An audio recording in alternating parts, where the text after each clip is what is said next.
quero convidar você a abrir sua Bíblia no Evangelho de Marcos, capítulo 5, dos versos 21 até o 43. Evangelho de Marcos, capítulo 5, do verso 21 até o 43. Marcos 5, de 21 a 43, diz assim: Tendo Jesus voltado de barco para outra margem, uma grande multidão se reuniu ao seu redor, enquanto ele estava à beira do mar. Então chegou ali um dos dirigentes da sinagoga, chamado Jairo. Vendo Jesus, prostrou-se aos seus pés e lhe implorou insistentemente: Minha filhinha está morrendo. Vem, por favor, e impõe as mãos sobre ela, para que seja curada e que viva. Jesus foi com ele. Uma grande multidão o seguia e o comprimia. E estava ali certa mulher que havia 12 anos vinha sofrendo de hemorragia. Ela padecera muito sob o cuidado de vários médicos e gastara tudo o que tinha, mas em vez de melhorar, piorava. Quando ouviu falar de Jesus, chegou por trás dele, no meio da multidão, e tocou no seu manto, porque pensava: se eu tão somente tocar em seu manto, ficarei curada. Imediatamente cessou sua hemorragia, e ela sentiu em seu corpo que estava livre do seu sofrimento. No mesmo instante, Jesus percebeu que dele havia saído poder. Virou-se para a multidão e perguntou: Quem tocou em meu manto? Responderam os seus discípulos: Vês a multidão aglomerada ao teu redor e ainda perguntas: Quem tocou em mim?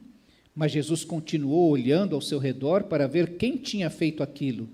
Então a multidão, sabendo o que lhe tinha acontecido,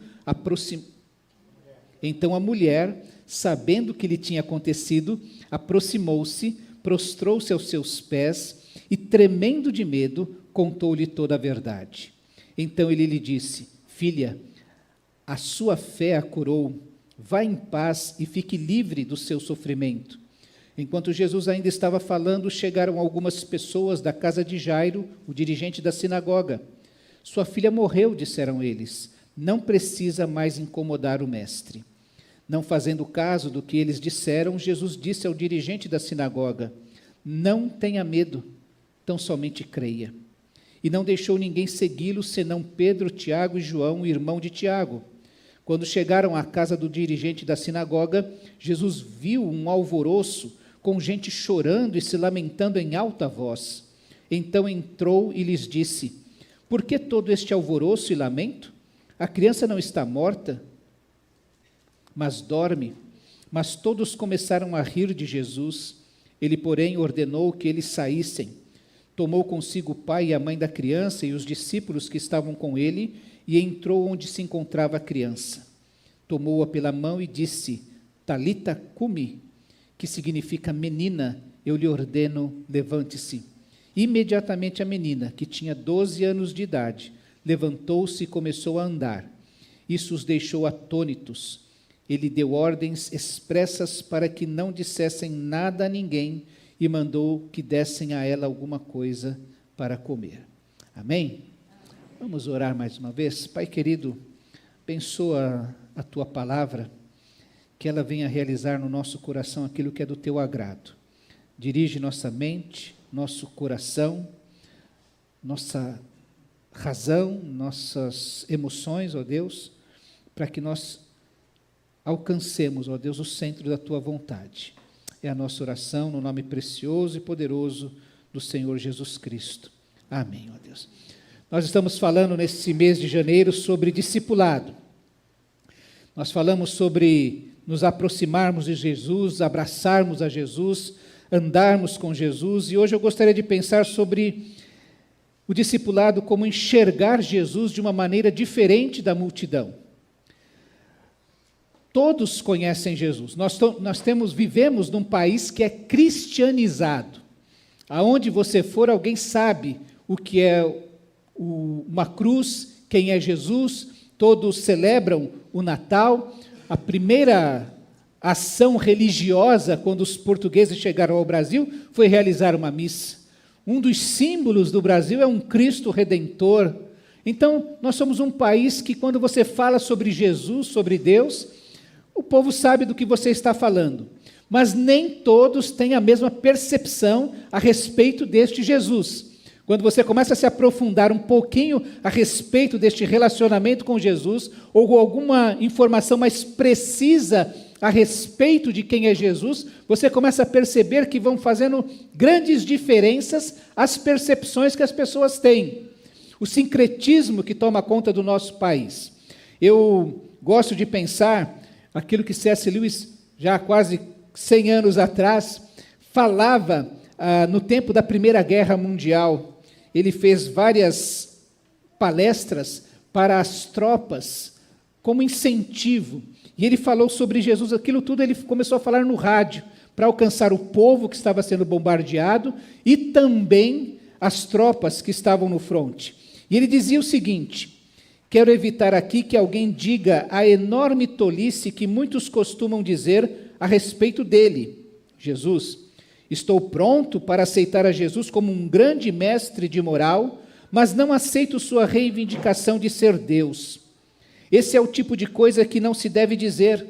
Um homem que fosse meramente um ser humano e dissesse o tipo de coisas que Jesus disse, não seria um grande mestre de moral.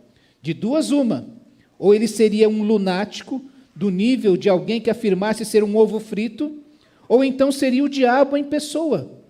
Faça a sua escolha. Ou esse homem era e é o Filho de Deus, ou então um louco ou algo pior. Você pode descartá-lo como sendo um tolo e pode cuspir nele e matá-lo como a um demônio. Ou então poderá cair de joelhos a seus pés e chamá-lo de Senhor e Deus.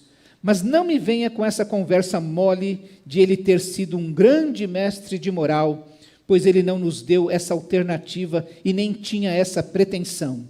Agora, me parece óbvio que ele não era nem um lunático, nem um fanático.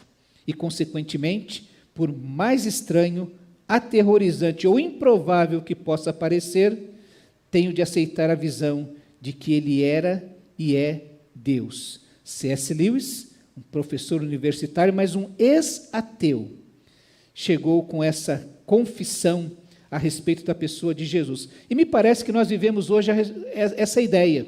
Muitas pessoas se aproximam de Jesus, mas tratam Jesus como um mestre de moral, alguém que tem grandes ensinamentos, mas que essas pessoas não chegam a compreender quem de fato é Jesus e a profundidade das suas reivindicações. E por isso eu entendo que nós precisamos enxergar Jesus da maneira correta. Porque senão podemos correr o risco de conviver com Jesus, como muitas pessoas convivem com um crucifixo pendurado no seu pescoço, como muitas pessoas convivem com um crucifixo pendurado no seu local de trabalho, na sua casa, mas não têm compreensão de quem é Jesus. E vai chegar um dia que vão prestar contas a Deus das suas vidas, e Jesus vai falar assim: eu não os conheço, eu não sei quem são vocês. Nós precisamos enxergar a Jesus da maneira correta, porque Jesus é único e ele exige uma resposta única. Ninguém pode responder por você, nem você pode responder por alguém. É por isso que o texto diz que havia uma mulher, mas essa mulher, no meio da multidão, se aproximou de Jesus. Havia uma multidão, mas havia uma mulher, e ela somente aquela mulher podia fazer o que ela fez e ter o relacionamento que travou com Jesus naquele momento. É por isso que é importante entender aquele contexto que estava acontecendo isso, que essa mulher surge no meio da multidão e de fato se encontra ou tem um encontro transformador com Jesus. A Bíblia está relatando, e o Evangelho de Marcos, é tão gostoso ler o Evangelho de Marcos, porque você encontra um Jesus que está agindo e tocando e transformando a vida das pessoas vez após vez. Texto após texto que Marcos vai registrando, nós encontramos Jesus manifestando o seu poder sobre a doença, sobre os demônios e sobre a morte. E esse texto, ele é precedido por aquele episódio em que Jesus cura um endemoniado. Jesus vai para a margem leste do mar da Galileia, lá no local onde é chamada Decápolis, existem 10 cidades, lugar dos Gadarenos, e lá ele encontra um homem que vivia nos sepulcros, ninguém podia prendê-lo, ele era um terror para as pessoas, e Jesus encontra com este homem, e este é o Jesus que liberta este homem de uma legião de demônios que entra numa manada de porcos. Este homem que surpreende a todos, porque era um homem, um louco que vivia pelos caminhos daquele lugar, de repente é encontrado aos pés de Jesus, em sã consciência, vestido, livre dos grilhões e desejoso de seguir a Jesus. E Jesus fala: volta para os seus, volta para a sua cidade e prega ali, fala para eles tudo que Jesus fez para você. Você encontra no verso 19 do capítulo 5, Jesus não permitiu, quando o endemoniado quis seguir a Jesus. Jesus não o permitiu, mas disse: vá para casa, para a sua família, e anuncia-lhes quanto o Senhor fez por você, e como teve misericórdia de você. Então aquele homem se foi e começou a anunciar em Decápolis o quanto Jesus tinha feito por ele, e todos ficaram admirados. Jesus está na margem leste da Galileia, esse lugar das 10 cidades. Esse homem é o homem que fica famoso, é o homem que estava perdido completamente, mas que foi liberto por Jesus e que agora passa a pregar naquele lugar e mostrar-se a si como aquele que foi alvo da graça, da misericórdia de Deus. Lembra que Paulo, quando fala sobre si, ele fala: eu sou o pior dos pecadores, mas aprove a Deus pela sua graça achar-me apto para o ministério. Este homem também saiu pelos caminhos dizendo assim: olha, eu sou o pior dos pecadores, eu era o pior dos escravos, ou o mais escravizado dos homens, mas Jesus entrou na minha vida e me libertou. Ele passa a testemunhar. Aí Jesus pega e volta para a margem oeste do Mar da Galileia, atravessa o Mar da Galileia, vai para o outro lado. Jesus já vinha fazendo muitos milagres, e chegando lá, ele encontra uma multidão. E vamos dizer que essa multidão ouve essa história que aconteceu do outro lado do mar. Como seria a reação dessas pessoas? Como elas tratariam esta história? Se houvesse uma história dessas, e se você ouvisse alguém contar uma história dessas, como é que você reagiria? Alguém contando assim: gente, eu tinha uma legião de demônios no meu corpo. Eu andava nu, eu andava brigando com as pessoas, ninguém me segurava, eu era aquela pessoa, comigo ninguém pode. E daqui a pouco a pessoa chega na sua frente, vestido, bonitinho, e fala assim: ó, mas Jesus me libertou.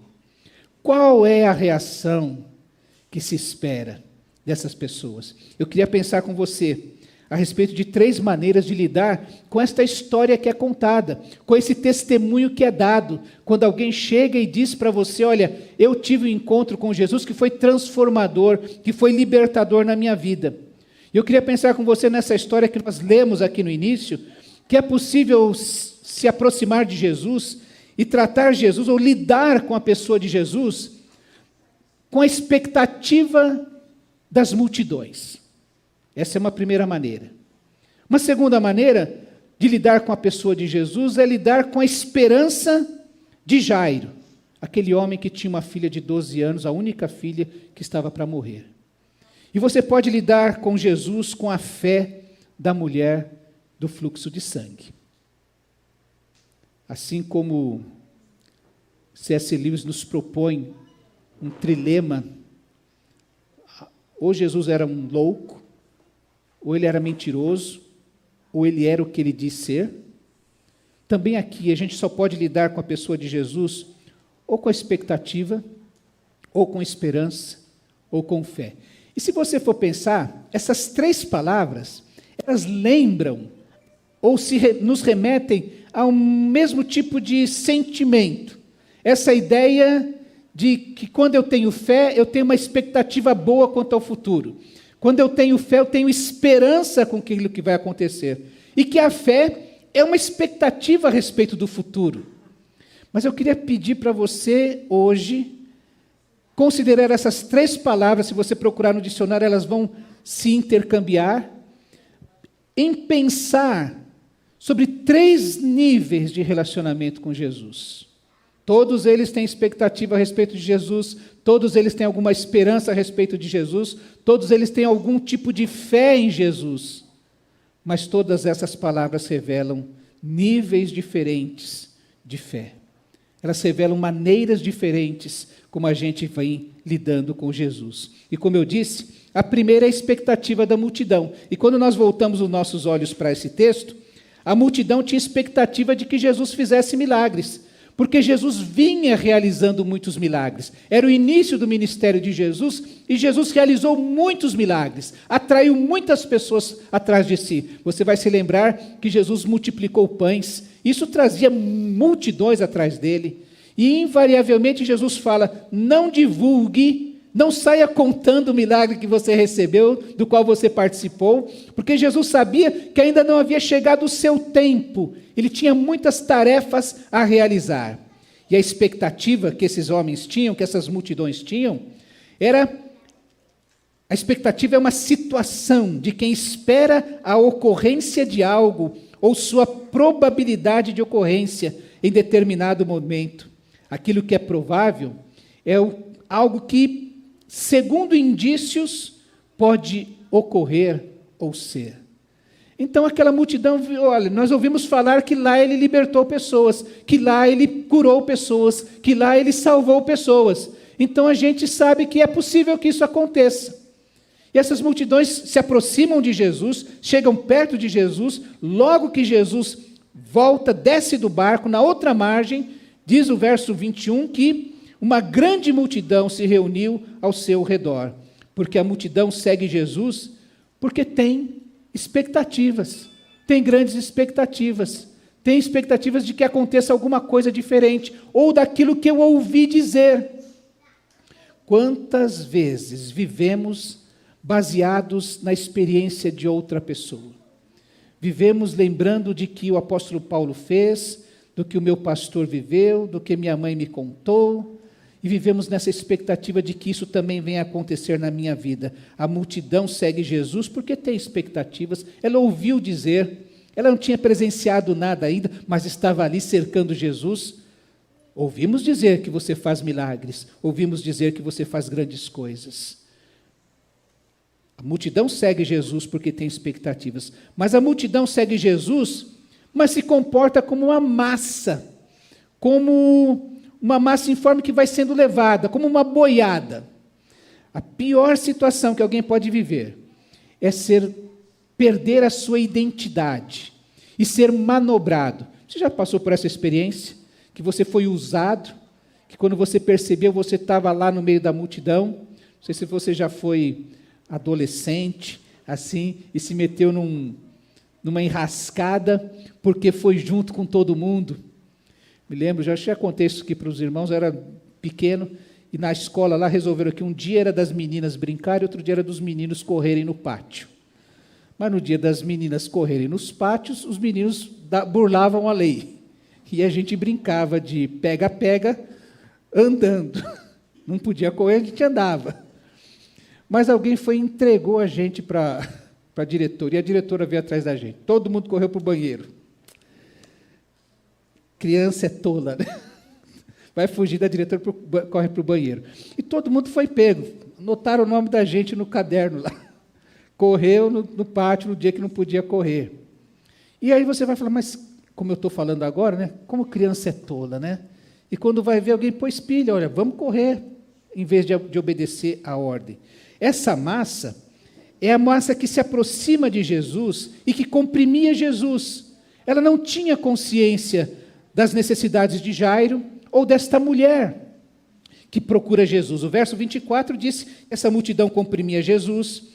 Diz depois que essa grande multidão seguia comprimindo Jesus mais uma vez, e que a multidão, por exemplo, não tinha consciência do que estava acontecendo, ou no coração de Jairo, ou o que aconteceu no corpo daquela mulher. Veja que diz assim, então Jesus foi com ele, com Jairo, e uma grande multidão o seguiu e comprimia. No mesmo instante, Jesus percebeu que dele havia saído poder. Virou-se para a multidão e perguntou, quem tocou no meu manto? Os seus discípulos responderam, vês a multidão aglomerada ao teu redor e ainda perguntas quem tocou em mim? Jesus, porém, continuou olhando ao redor para ver quem tinha feito aquilo. A multidão estava seguindo a Jesus. E aconteceu um milagre que ninguém teve consciência, que ninguém sabia dizer, que aliás ficou surpreso. Como é que nessa confusão, nessa muvuca que está acontecendo aqui ao teu redor, pode ter acontecido alguma coisa? A multidão, ela segue Jesus, mas ela segue Jesus como uma massa. Se falam alguma coisa a respeito de Jesus, o pessoal acredita, não vai conferir. Essa multidão é essa multidão que parece uma massa. Que tem expectativas, mas não sabe nem que expectativas tem. E quando acontece algo de extraordinário, nem sequer tem consciência. A multidão também segue a Jesus, mas seu ânimo muda conforme as circunstâncias. Expectativa vai mudando. Diz o verso 35 que enquanto Jesus ainda falava, chegaram algumas pessoas da casa de Jairo, o líder da sinagoga, e disseram: a tua filha morreu, porque ainda incomodas o mestre? Essa turma faz parte dessa multidão que tem uma expectativa. Enquanto a menina está viva, Jesus pode fazer alguma coisa. Como a menina morreu, esquece o mestre. Não há mais aquilo que fazer. Era a multidão que estava seguindo a Jesus. Eram pessoas que tinham alguma expectativa de que Jesus fizesse algo. Mas as circunstâncias mudam, as expectativas também mudaram. Essa multidão que segue a Jesus, mas no fundo não crê em Jesus. Expectativa só, esse nível de relacionamento com Jesus, que tem alguma ideia do que Jesus pode fazer. Veja que nos versos 38 a 40, diz assim: quando chegaram à casa do líder na sinagoga, Jesus viu um alvoroço com gente chorando e se lamentando em alta voz. Quando entrou, ele disse: por que todo esse alvoroço? A criança não está morta, mas dorme. Todos começaram a rir dele. Uns não creem: não importune mais o mestre, porque tua filha morreu. A morte venceu. Agora, Jesus, aquela turma que acha que Jesus é um louco. Lembra? Ou ele é um lunático, ou ele é um mentiroso, ou ele é Deus. E essa turma aqui é a turma que acha que Jesus é um louco. Quando ele diz: a criança não morreu, não está morta, mas dorme, começaram a rir dele. Estavam na multidão que comprimia Jesus, estava na multidão que seguia Jesus, mas seguia num nível de expectativa. Não se aprofundava no relacionamento com Jesus. Essa multidão não experimenta o milagre de Jesus. Não observa o milagre de Jesus. É a multidão que segue, mas que não presencia o milagre de Jesus. Veja que no verso 37 de Marcos, diz que Jesus chamou Pedro, Tiago e João para entrarem com ele. E quando chegou à casa de Jairo, não deixou que mais ninguém entrasse com eles, exceto esses e os pais da criança. E depois diz que, depois da multidão começar a rir, ele entrou com Pedro, Tiago e João, os pais da criança, tomando pela mão, disse: Talita cumi, que significa: menina, eu te ordeno, levante-se. Pedro, Tiago e João, os pais da criança, Jairo e a sua esposa, e Jesus, essas 6 pessoas, presenciaram essa criança ressuscitar. A multidão seguiu Jesus até ali, mas não participou, não experimentou o milagre que Jesus realizou diante daqueles homens, diante daqueles pais. Multidão que segue Jesus, mas que não experimenta o milagre de Jesus. Quantas pessoas, quanto tempo na nossa vida participamos sem experimentar o milagre de Jesus na nossa vida, sem experimentar o poder de Jesus, porque andamos como uma multidão que segue a Jesus com alguma expectativa, mas sem se aprofundar nesse relacionamento com Jesus. Uma segunda maneira, um segundo nível de se relacionar com Jesus é a esperança que havia em Jairo. Jairo tinha esperança que Jesus fizesse um milagre. E a esperança sempre é esse sentimento de quem vê como possível a realização daquilo que deseja. Vem uma multidão com expectativa. Houve milagre lá, pode haver aqui. Agora vem Jairo, cheio de esperança, de que Jesus pode fazer algo de especial na sua vida. Ele tem confiança disso. E Jairo tinha esperança de que Jesus poderia fazer algo por ele, pela sua filha. É por isso que ele se aproxima de Jesus, diz o verso 22 e 23. Então chegou ali um dos líderes da sinagoga, chamado Jairo. Vendo Jesus, prostrou-se aos seus pés e implorou-lhe, insistentemente: a minha filha está morrendo, vem, por favor, e impõe as mãos nela para que seja curada. Jairo tinha uma esperança de que Jesus podia fazer algo por ele. Eu sei que Jesus pode fazer algo pela minha filha, então Jesus vem até a minha casa, entra na minha casa, como diz aquela música, entra na minha vida, entra na minha casa, impõe as mãos sobre a minha filha para que ela seja curada. Jairo tem essa esperança no coração de que que Jesus pode fazer algo por ele. Jairo também tem a esperança em Jesus de que, mas uma esperança que ainda é imprecisa.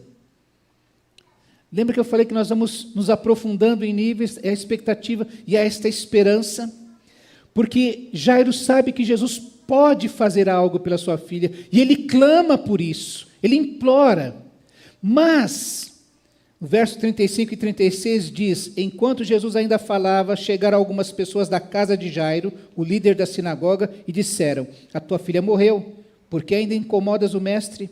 Jesus, porém, ignorou essa notícia e disse a Jairo: não tenha medo, apenas creia. Sabe por que Jesus disse para Jairo: não tenha medo? Porque quando chegou aquela notícia assim, tua filha morreu, eu imagino que o pavor da morte tomou conta do coração de Jairo. Ainda que Jairo tivesse esperança, a mesma ideia que surgia no coração, na mente e no coração daquelas pessoas que vieram trazer a notícia, acabou, não tem mais esperança, tomou o coração de Jairo naquele instante. Você se lembra de Marta, Maria e Lázaro? Que Marta mandou chamar Jesus, e Jesus demorou para vir, 4 dias, e quando chegou, Marta falou: agora não tem mais jeito, está vendo? Se o senhor tivesse chegado antes, isso não tinha acontecido. Marta não tinha mais esperança no seu coração, Maria não tinha esperança no seu coração, mas a beleza de andar com Jesus é que Jesus vem para quebrar os medos que tomam conta do nosso coração. E Jairo tinha esperança de que Jesus pode fazer algo por mim, mas diante de notícias ruins, de circunstâncias ruins, o seu coração ainda era tomado por medo. E precisava que Jesus, como fez em outras ocasiões, estendesse a mão, desse essa palavra: não tenha medo, venha caminhar. Jairo tinha esperança em Jesus, mas por isso seguiu Jesus até o fim, para experimentar o milagre e ver a vida seguir em frente. Presta atenção que quando Jesus fala com essa família, ele diz, verso 43, deu ordens expressas para que não dissessem nada a ninguém e mandou que dessem à menina alguma coisa que comer. Lá em Lucas, no capítulo 8, onde ele também registra a mesma história, Lucas registra assim com alguns detalhes a mais. Ele, porém, a tomou pela mão e disse: menina, levante-se. O espírito dela voltou e ela se levantou imediatamente. Então Jesus lhes ordenou que dessem à menina alguma coisa para comer. Os pais ficaram maravilhados. Jairo, que tinha esperança de que Jesus pudesse fazer alguma coisa. Jairo, que foi tomado pelo pavor da morte no seu coração. É aquele que fica maravilhado. Mas Jesus lhes ordenou que não contassem a ninguém o que tinha acontecido. Os milagres são para que a gente caminhe na nossa vida.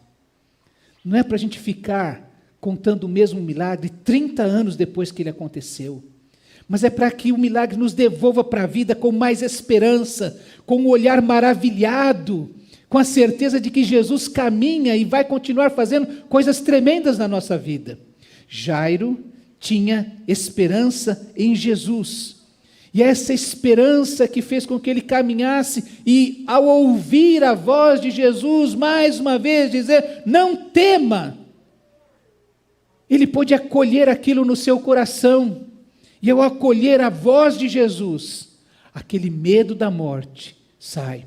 Você sabe que a Bíblia diz que a morte é o último inimigo que nós vamos ter que vencer. É o último inimigo a ser enfrentado. E ele é enfrentado com aquela mesma disposição que Paulo registra em 1 Coríntios, quando diz, onde está, ó morte, a tua vitória? Onde está, ó morte, o teu aguilhão?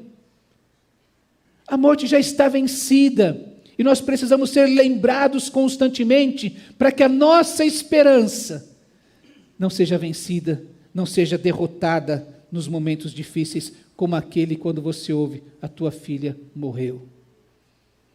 Jesus vem e diz, não tema.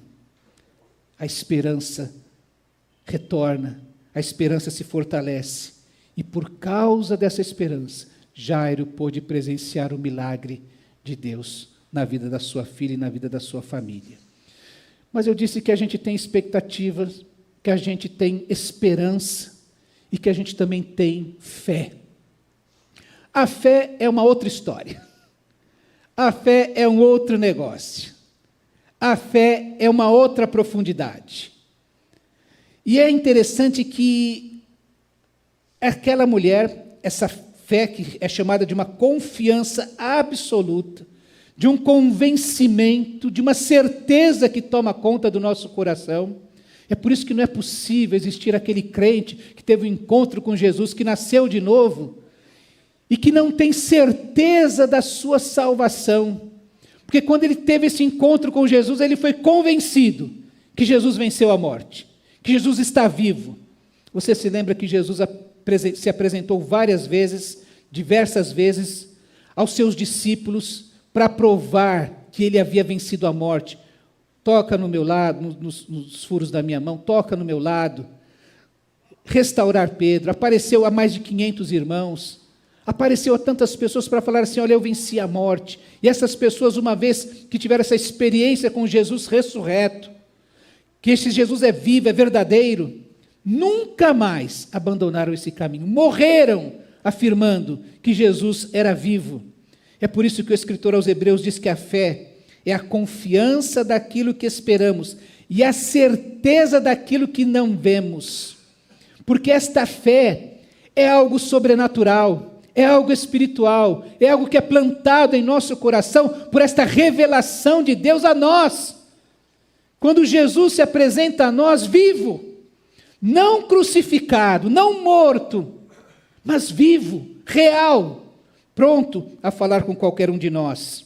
E é por causa disso, por meio dessa fé, que os antigos receberam bom testemunho. Eles enfrentaram tudo, e depois o escritor dos Hebreus vai dar aquela relação de heróis da fé, que por causa dessa fé, deste convencimento, desta confiança, desta certeza, caminharam contra todas as expectativas que haviam a respeito deles, da história deles. Eles venceram, porque basearam a sua vida na fé. E esta mulher, desse fluxo de sangue, ela estava convencida que havia um milagre disponível para ela, que aquilo já estava preparado, já estava pronto. Não era necessário pedir, era necessário simplesmente recebê-lo em sua vida. O milagre, ou que nós poderíamos até dizer que bastava acessá-lo, ou caminhar na sua direção, para poder experimentar esse milagre. Tudo indica que aquela mulher sofria de uma hemorragia menstrual que não parava nunca. E segundo a lei mosaica, ela não podia ter uma vida cerimonialmente normal, ela não poderia participar da sua comunidade. Diz lá Levíticos 15, 25, que quando uma mulher tiver um fluxo de sangue por muitos dias fora de sua menstruação normal, ou um fluxo que continue além desse período, ela ficará impura enquanto este durar, como nos dias de sua menstruação. Ela teria que ficar separada da multidão, ficar reservada em casa. Existe hoje não está mais disponível, mas que falava sobre a tenda vermelha, que falava sobre, era uma tenda onde as mulheres daquele povo, naquele período, se separavam, se resguardavam. E a série conta como é que esse período que elas eram obrigadas a ficar separadas e juntas, elas acabavam organizando a vida cotidiana da família, a partir das conversas que aconteciam dentro dessa tenda vermelha, que era desse período menstrual. Essa era a mulher que estava no meio da multidão e não poderia estar. Se a pegassem, ela poderia ser apedrejada. Essa mulher tinha fé de que Jesus era o único. E esse é o momento em que nós nos aproximamos mais de tocar no Jesus verdadeiro, no Jesus que quer se apresentar a nós, quando nós percebemos que Ele é único. Veja que o verso 25 e 27 diz que aquela mulher padecia de hemorragia por 12 anos, ela havia sofrido muito sob o cuidado de vários médicos. Os evangelistas registram que ela tentou de tudo, que não havia mais esperança para ela. A evangelista aqui diz que ela gastara tudo o que possuía, não tinha mais alternativa para ela. E agora, ela percebeu que ela tinha um caminho, uma solução, só Jesus. E é aí que a fé desperta. Nada se compara a Jesus. Por isso que eu disse que a fé é outra história. A minha fé não é na minha igreja, não é na minha denominação, não é no meu pastor, não é na minha mãe, não é no meu pai, não é no meu irmão, não é no meu discipulador. A minha fé é num relacionamento com Jesus, porque Jesus é único. Ele é o unigênito Filho de Deus. Ele é alguém especial, e aquela mulher finalmente percebeu assim, olha, os médicos tiveram boa vontade, e tudo que o dinheiro podia me proporcionar, eu busquei. Agora, toda a minha esperança, toda a minha fé está em Jesus. Ela tinha fé que Jesus era o único que poderia tratar dela. E essa mulher tinha fé que Jesus era poderoso para fazer o milagre. O verso 28 diz que ela foi na direção de Jesus e tocou em Jesus, porque ela pensava em seu coração, se eu apenas tocar no seu manto, serei curada. Não é assim, se eu tocar no manto, eu acho que talvez Jesus vai derramar poder sobre a minha vida. Eu acho, eu tenho esperança. Não, ela estava convencida. E fé é a certeza, é o convencimento que o Santo Espírito de Deus coloca no nosso coração. Vocês sabem que nenhum milagre aconteceu, que nada que Jesus fez por acaso. Na economia divina, Deus não desperdiça o seu poder. Ele tem propósito certo na vida das pessoas. E esta mulher estava no lugar certo, na hora certa, e estava convencida de que seria curada. Isso é fé. Essa certeza de que aquele Jesus que é único é poderoso para curá-la. Por vezes as pessoas perguntam, será, pastor, que Jesus faria isso? Será que Deus é poderoso para isso? Será que podemos orar assim? Meu irmão, vamos pedir. Eu brinco que há precedentes. Jesus ressuscitou morto. Então, há precedentes. Por que eu não posso pedir isso? Se Ele vai fazer é outra história. Mas Ele já fez. Ele já curou. Ele já quebrou corações duros. Ele já transformou pessoas terríveis. Foi um encontro milagroso desses com Paulo, que fez com que aquele homem cheio de ódio se transformasse num apóstolo disposto a morrer para ganhar outras pessoas para Cristo. Esta mulher tinha esta fé, que Jesus era poderoso para realizar o milagre. E essa mulher tinha uma fé de que Jesus era amoroso. Talvez a coisa mais bela do nosso relacionamento com Jesus é descobrir que Ele nos ama. É tão bom ser amado, não é? É tão bom receber um abraço, um carinho. ou uma prova que você fala assim, poxa, fulano me ama. Não há dúvidas a respeito disso. E o que acontece aqui é que há uma multidão e há uma mulher. Há uma multidão e há um homem com quem Jesus tem um compromisso. Sua filha está morrendo, eu vou na sua casa. E no meio desse caminho em que Jesus ia para a casa de Jairo, surge uma mulher. E essa mulher diz que quando ouviu falar de Jesus, chegou por trás dele, no meio da multidão, e o tocou. Jesus tinha uma multidão que atrapalhava essa mulher de chegar a Jesus. Jesus tinha um compromisso com Jairo,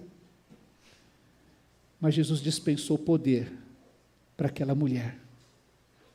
É como se Jesus estivesse aqui olhando, olha, vamos pensar agora nas milhares de igrejas batistas, só as igrejas batistas do Brasil, são 7, quase 8 mil igrejas, que se reúnem mais ou menos neste horário.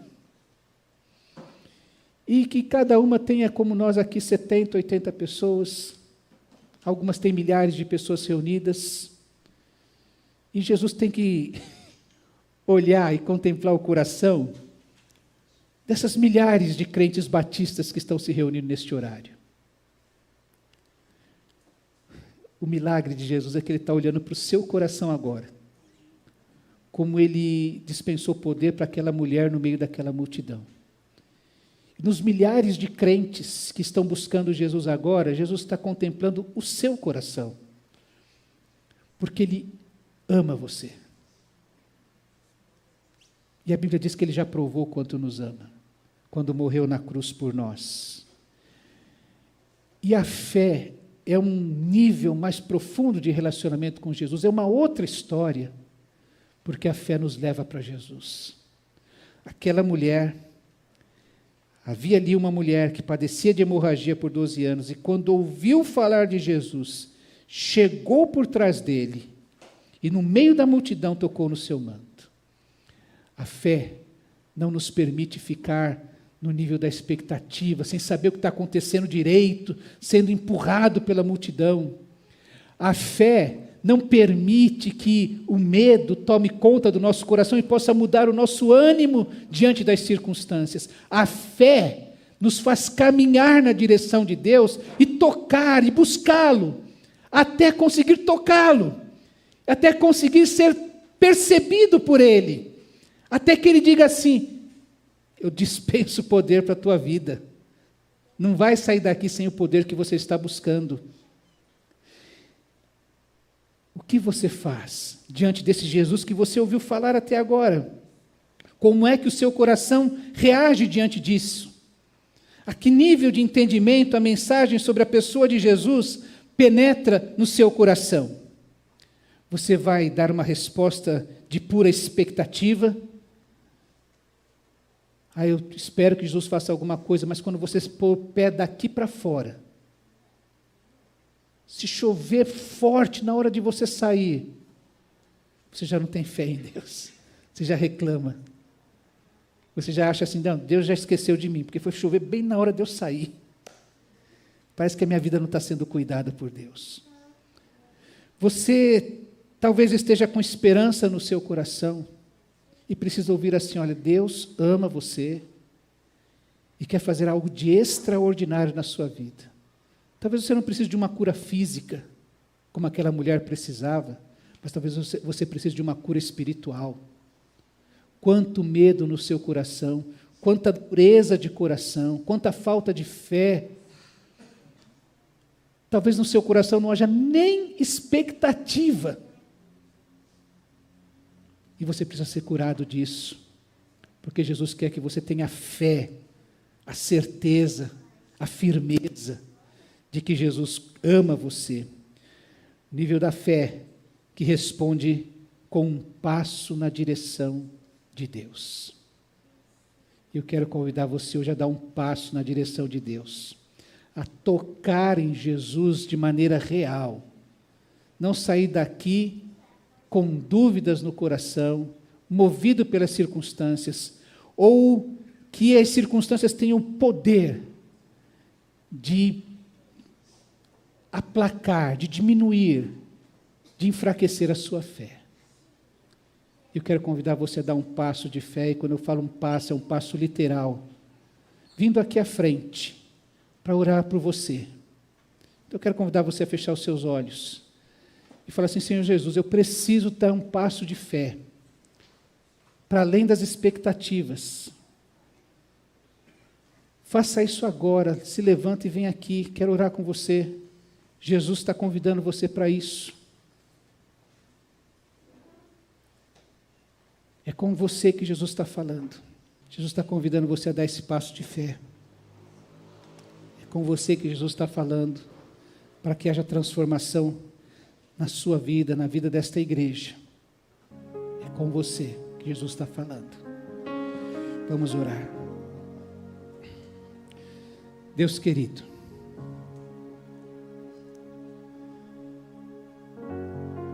aquela mulher experimentou imediatamente a cura em seu corpo.